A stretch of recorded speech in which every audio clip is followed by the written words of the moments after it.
bottom left-hand side. The blue Zerg player repping the Dragon Kaiser Gaming. It is going to be Dark. Taking on in the top right-hand side, the red Terran is going to be ByuN. Welcome one, welcome all. Let's have some fun today. TVZ time. As we do start off with a low ground depot, this will be low ground barracks. And ByuN already looking toward Reapers to kick off the WardiTV November Invitational. Again, $1,600 event. There'll be two groups focused on Korean or Asian players. There'll be two groups focused on European players, or kind of just rest of world, basically. It's probably going to be like... it's just basically more of an EU-friendly time, but if we have an American player that wants to play, that can probably work out too. And those will lead into playoffs 2 weeks from now. 2 weeks today, basically, so... And make sure you drop by and watch every Tuesday. We're going to have this event playing out. Obviously, Group A already pretty stacked. Group B looking pretty stacked. QS Solar and Hero already confirmed. Going to be a good tournament, if I do say so myself. I think we're going to have a good time of it, guys. I think we're going to have a good time of it. As you do see the 2 racks coming up, so not really anything too surprising there straight away. The Overlord scouting 4 proxies nearby means it's going to take longer to notice. It's 2 racks across the map if you even notice that before the Reapers show up and kind of force you to notice it, so that'll be a factor as a couple barracks continue through. Reaper in the orbital continuing to come up. All of that just continuing along for the moment here as we have ourselves the refinery on the way in. Hatchery still setting up over here. It's going to be finished in just a moment or so as well. As you have those couple drones coming out, the spawning pool coming in, the hatchery is about to finish as we've mentioned before. And this Reaper will start to move on down to the bottom side of the map, so on a little bit of a journey out down to the south. Going to take the watchtower as we go.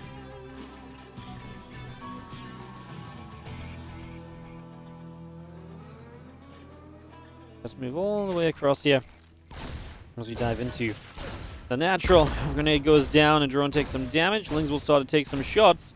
I'm going to go back and away with this Reaper a little bit. Again, Ling speed and a couple of Queens still coming through. A couple of Lings continuing out as well. And again, with the Reaper harass beginning. Let's see what ByuN can end up doing. A second Reaper shows up. A couple of grenades. The Queen will take some more shots.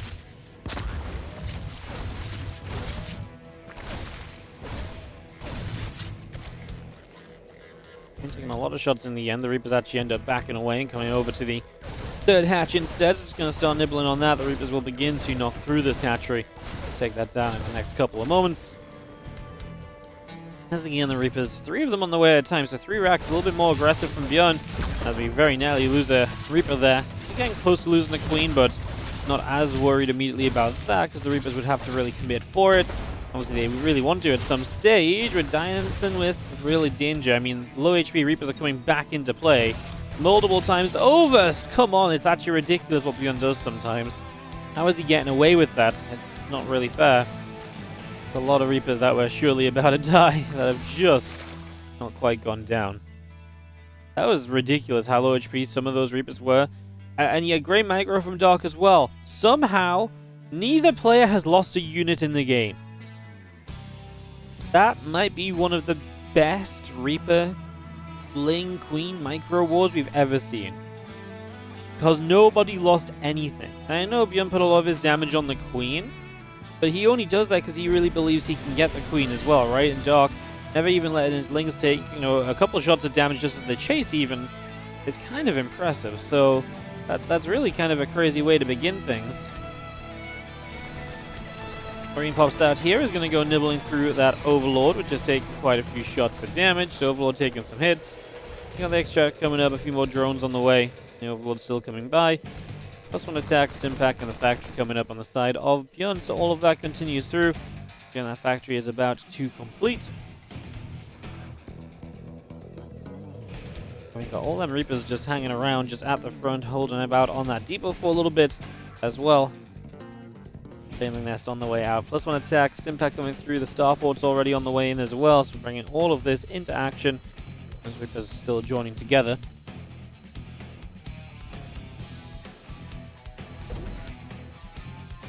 Now we do have the Baneland nest from Dog obviously looking to be quite aggressive and just really prepare to deal with the follow-up of this, which is not going to be just the barracks. We are going to see as well the that Overlord should get away. We are going to see as well the starport coming up. There will be medevacs as a possibility. ByuN makes Dark laugh a little. And let's just have 5 more Overlords in production. Marines still trying to come over here. The Reapers will protect the Marines, so the Lings can't really justify a jump on this, I'm pretty sure. Although, let's see. We'll have to use some grenades. We already have Stim. No Reaper grenades being used as Dark jumps on ByuN's forces. I'm honestly not sure if that was good or not. I mean, resources lost is going to say it was good for ByuN. But then you lose a lot of your power, and Dark is already being on kind of a good work account, so maybe you're going to not be able to do as much yourself.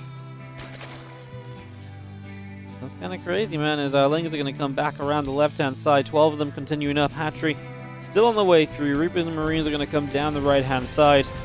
Now, Dark, so he went to 50 drones quickly, but now he's been just on 50 drones for a little bit. He's setting up some Banes on the left side. He wants to counterattack into this base. He wants to Baneling bust, so he's going to use his units aggressively here. How will ByuN be able to respond? He's got very few units at home. There's obviously a very weak wall off with that depot. Siege tank is obviously not going to be sieged up, so it's just going to have to try and do what it can. The Marines are going to go running, and they actually get up this ramp. There's no wall at the ramp. Oh, the siege tank will be a wall. That works. That actually does save you a little bit of time, and any bit of time is greatly appreciated right now, as ByuN's main base is going to be ravaged. Otherwise, Lings and Banes now going on to those SCVs. The Banelings trying to decide where to go. The last couple of Marines show up. They will get rid of the Banes. SCVs will fight this off. I mean, here's the deal. I think ByuN is going to defend this pretty well, all said and done. All things considered, this was really not so bad. He's just been behind for a long time. His army supply is there, but his work count is forever not increasing. I mean, he's only on 2 bases. It looks like he wants a 2 base all in, but 2 basing and taking this damage is just, unfeasible. If you're taking this damage on 3 bases with stronger economy and really cranking out SCVs, then brilliant. But to do this off a an attempted 2 base scenario, that's why you just can't really afford to take damage like this. You need to be the aggressor throughout, and that's just not being the case. And that's where Dark now even found his way up to 65 drones, so he cut on 54 a while. Now he's going to cut on 65 and just go from there. Those medevacs.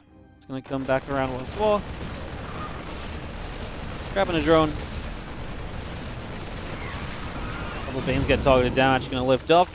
Pull towards the main base, then turn back around again. Still got those Banes wandering about. Baneland speed coming up, Burrow upgrade coming through.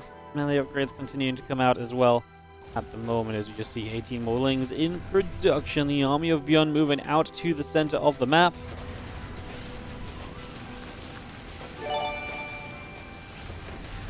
Hey, what's up, Seagull? Thank you so much for the 5-month resub on the Prime, as our Marines and the Reapers continue on through. A couple more of these creep tumors just being chipped away at. Now going to grab ourselves a couple more of these Banes as they morph in. Baneling speed is not ready yet. Neither is any attack upgrades or melee upgrades. They are on the way, but there's an upgrade lead currently for our Terran play, who tries to lure that Zerg over in towards tank range, but that's not going to go very far. Bane's coming around that left-hand side, getting morphed in straight away. Meanwhile, we dive to the bottom side here as ByuN. I mean, it's again just the counterattack of Dark that I think ByuN is going to struggle to really deal with. I don't think he can repair enough of those that barracks well enough. So I think that barracks did actually just go down. Meanwhile, these Marines and the tanks trying to set up aggressively. So yeah, we actually lost a barracks at the front. It's been a bit of a disaster game for ByuN. It just feels like ever since the start, even the Reaper's not actually getting a kill. It's kind of a big deal. Good micro from Dark then, but it just feels as though the entire time ByuN has been chasing something that's not really been attainable. Which is a little bit unfortunate, as our Marines unloading once again. Liberator sieges up in the center. Banelings are going to start getting picked away at.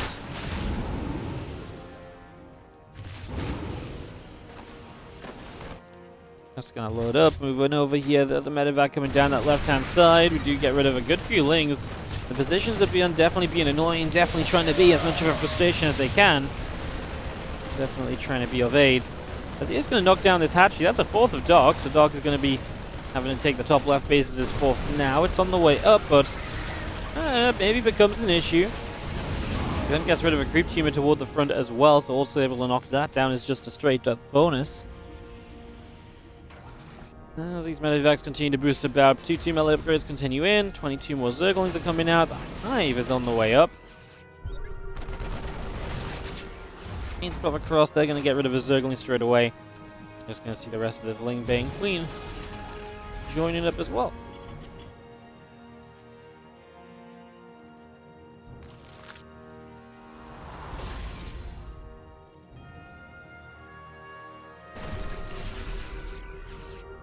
Few Marines, a couple of them Reapers just coming about, still keeping the harassment up. Trying to work our way on this bottom side. Dark on his way to the Hive in the 2-2, then a big tech up from him in the next few moments. You can see our Queen sitting tiny on this base. You can say Dark getting that topside base up. Impressive. I mean, honestly, ByuN playing a good game. You know, he definitely felt like he was in trouble. And he's done a lot of good positioning and moving and trading to really undo a lot of what Dark was just taking advantage in, so that's a pretty big deal. These Marines come forward, they're going to clean out the watchtower nicely. ByuN definitely playing, sure, the much slower game, but the slower game with good reason. You know, he's really getting a lot out of playing it slow, playing it steady, not rushing off into everything possible. A lot to be said about that as our Ultra's Cavern is on the way, so Dark will bring the Ultra Cavern into play as well.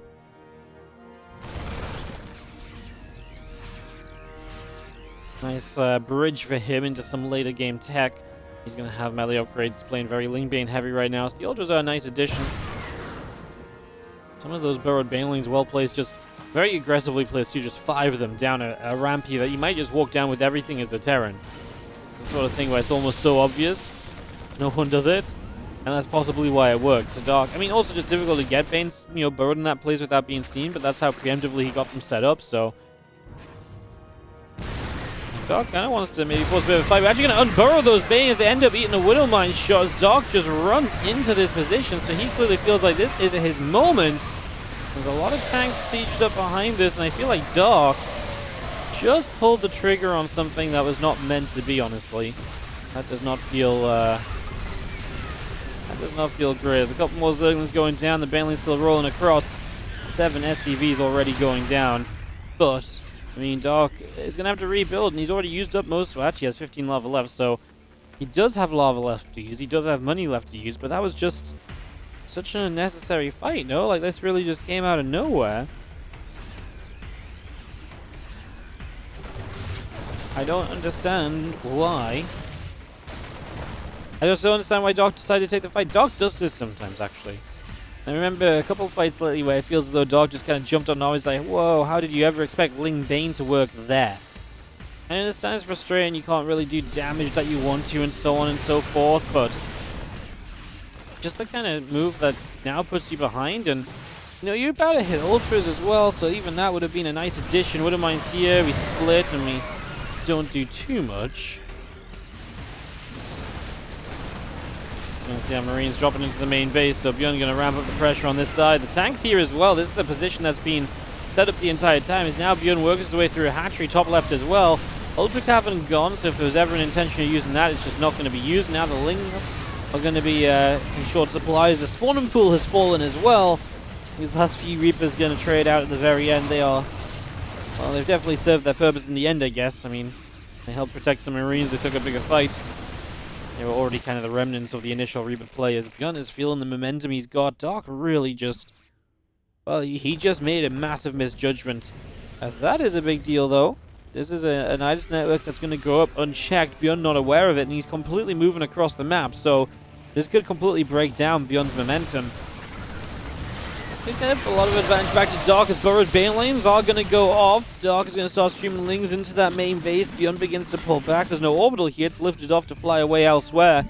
So ByuN just relocating that. I mean, this means there's also no SCVs here, so limited in terms of what these Lings can do. And it is only Lings, so as reinforcements start to stream up here, that should just kind of be the end of this Nidus network. And so much hope on that Nidus kind of just gets shut down so quickly. A couple of Banelings here and there, but not really anywhere they're going to force units to run over or anything. I do think we're generally going to have ourselves...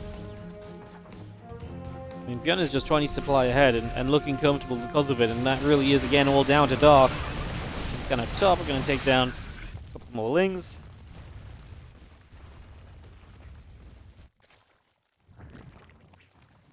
And it's so funny, it's like, one doesn't see the corner of his main base, but like, he literally had basically nothing in his main base anyways. So you really kind of just show up to a, you know, it's like the most perfect nighters, but in the worst kind of game possible, because, you know, sometimes you hit the main and there's just everything you could want there, but in this case, as ByuForce has to pull back. A couple parasitic bombs going off, trying to keep that medevac count bruised and low. Once he's sitting down the ramp off, creep is going to make it difficult for Dark to justify attacking in. He is killing 8 SCVs across the map, so he is putting some work in with some counterattacks, damage which definitely needed from Dark at this point.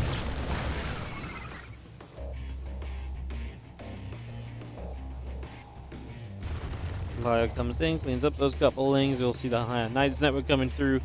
Hydra's on the way out as well, so all of that continuing into play.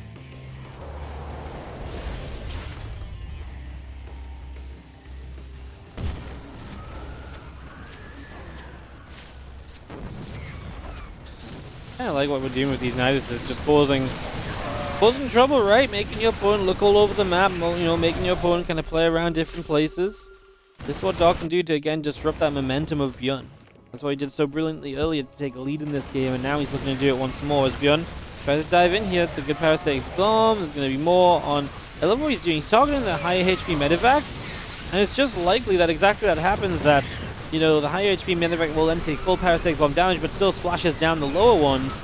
It's a little bit of a risk, but I think it was worth taking, and it worked out for him because he killed both the low HP medevacs anyway. As now Bio swarms on that left-hand side. Nidus comes up in the main. Lurker not far from finishing. How different does this game look if Lurkers get online? Well, probably very, because at the moment we do not have ourselves any ghosts or any real way to deal with Lurkers. Bio dives in. That Nidus will go down. Rest of the Bio coming around the right-hand side and through the center of the map. +2 missiles already coming in, and additional overlords building as well on the side of Dark as that ByuForce comes past the watchtower just for the moment.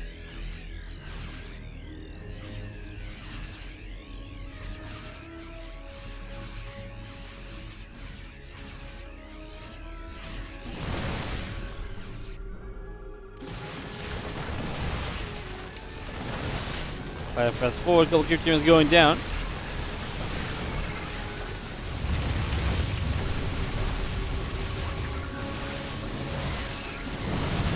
Damage being done, couple Queens taking shots, Bio pushing down that left-hand side. Hatchery gets cancelled.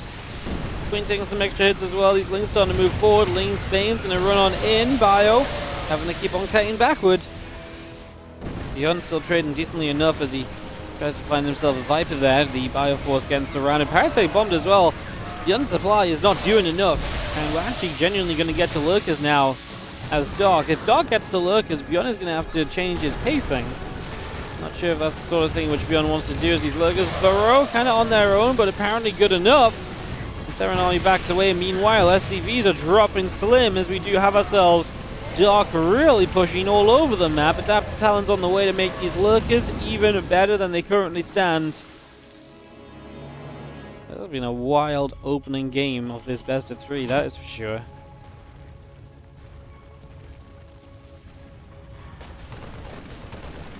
The Marines drop down, Overlord gets pushed away, the Nidus Network going to be finishing up in just a moment, so we are going to grab that.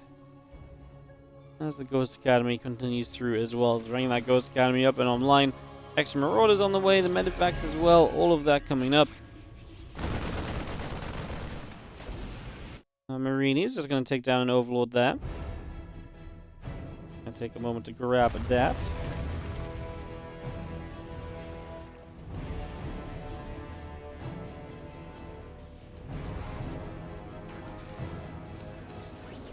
Like then coming up with even more Lurkers being produced, obviously 5 more coming through with Adaptive Talons. They're fully set.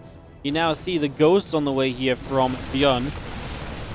So bringing those out as well, because they're going to just straight up be a necessity, so absolutely required.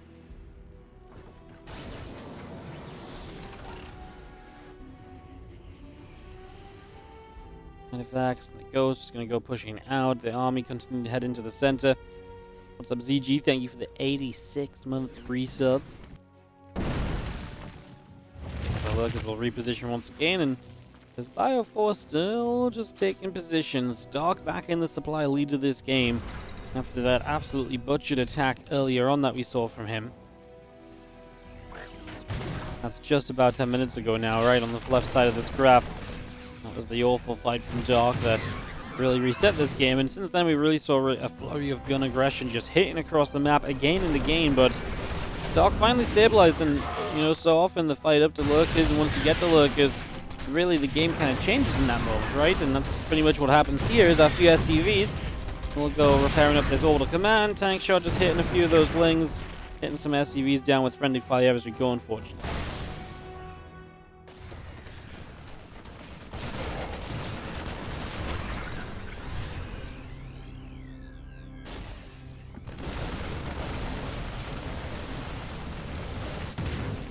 Undermine shot going in.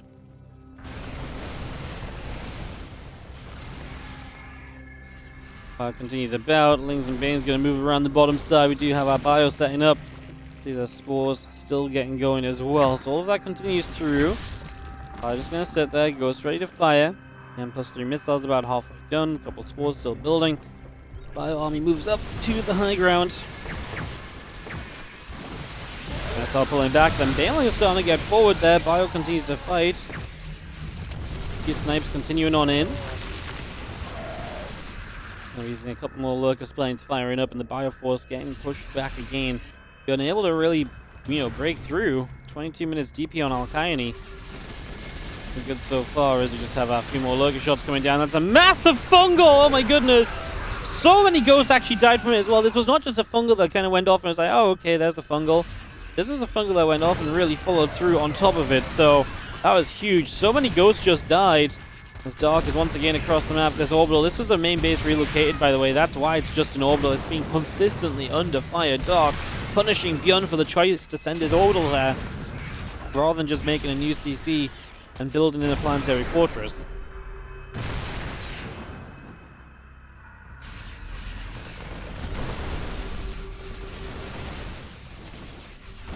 Then tries to find a way to push in, scanning around, getting rid of some creep spread, taking away the middle of the map from Dark, trying to remove his grasp on this game just a little. More Hydras and a lot more Zerglings coming through. Knights on the other side as Lurker's going to burrow up, and ByuN apparently just going to say GG's. He cannot hold on any longer. A game that was absolutely not his, and then absolutely maybe was his, and then Dark turns it around himself.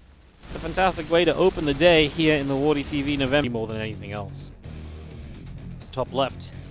Our blue Zerg player is going to be Dragon Izzy Gaming's Dark, and he leads 1-0 in this best of 3. Bottom right, red Terran player from the Shopify Rebellion. You know him, you love him, he's ByuN.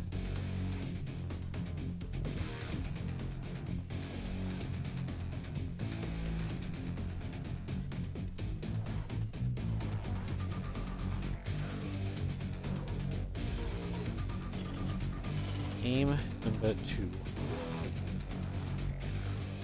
Overlord heading down to the bottom side of the map, just making its way down. Over here, we got ourselves extractor, a couple of drones, a spawning pool coming in as well, a refinery, and a couple more barracks. Also getting built as you get things underway.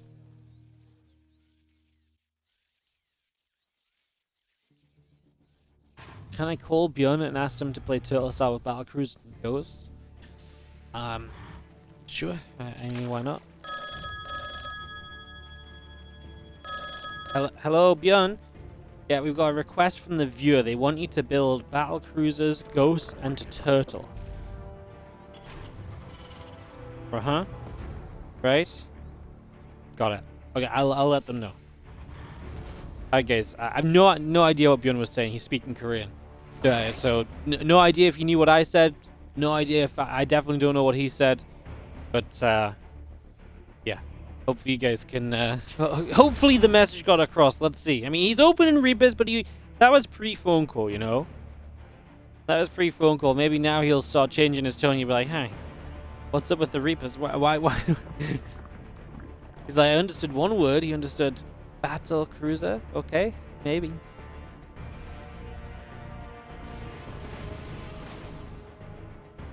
Reaper comes up towards the upper left-hand side, moving in to try and get a little bit of damage done. Drone already takes some damage.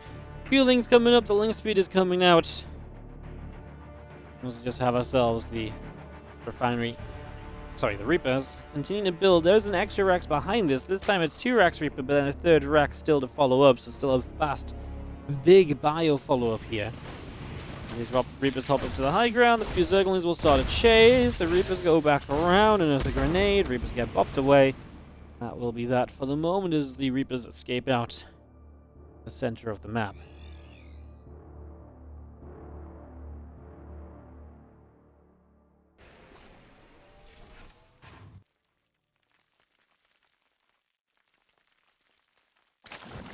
Slings and drones will continue to come on up. We got ourselves this barracks is about finished as well. So like I say, we are going to have ourselves the 3 racks of production. Going to be a nice fast stim pack and potentially some aggression off some of that bio sooner than you might typically be expecting it. The Lings try to break through the front. The Marines say no, not allowed. You're not allowed access over here in the slightest. So they turn those Lings around, turn them running pretty much immediately. Nice, easy setup there.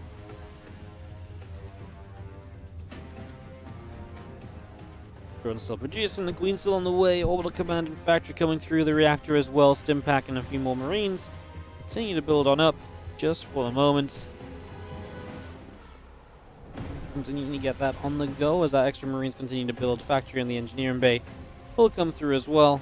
That Baneling nest is not far from finishing. A few extra Lings also being built into play right now as this overlord continues to hang around overhead. Baneling nest is the right idea. 3 racks, lots of Marines, Banelings to force them to split up a bit is almost always a good call.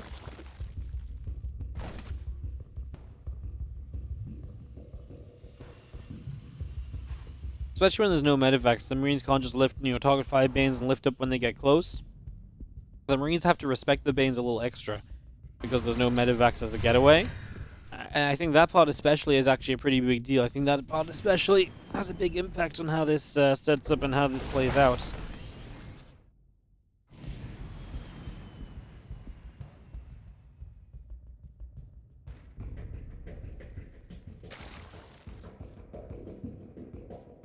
Let's have ourselves the few Marines and a few Reapers coming forward then. Like I said, I'm not sure we're really going to be able to do too much here as ByuN. I feel like if he tries to push in, the Banelings will absolutely just ruin his day, so as he backs it up. Can't say I mind that decision all too much. I think that's probably the better call here. As the Lings now do actually just grab the Marines still actually on the Marine side of the map, so just catches them out over here, kind of punishing for having never moved out in the first place, basically. There you go, big connections. Going a long way. Now the Banelings morph in, and with all those units lost, Doc might just Bane Bust for Game 2 of this best of 3 and for the first series of the tournament. As the Banes will start to take some extra damage, the Marines will go running. Lings are looking to try and wrap around. There's Marines staying in the back. A couple of Banes still wandering forward. SCVs are going to be in so much trouble. ByuN. Doc had a good read on what he wanted to do, and then actually catching those Marines on the map is deadly if then Doc decides to do exactly this. 34 new Lings on the way, by the way, as SCV stopped for a moment. All the extra Lings coming in. I mean, right now there's literally no units on the map. There is a siege tank, which will have to micro its foot off if it wants to really have a chance. See, all these SCVs are going to get hit. Now it's only going to take a handful of Lings to clean those up. And again, we just had 34 of them building. It's just a matter of time before they're all across the map. Things continue through. The reactor still going down. A couple of barracks are going to move back over the side. GG says ByuN. And Doc is going to take the 2-0 here in this best of 3. So Doc 2, ByuN 0. Doc will move into the winners match today, and ByuN will go into the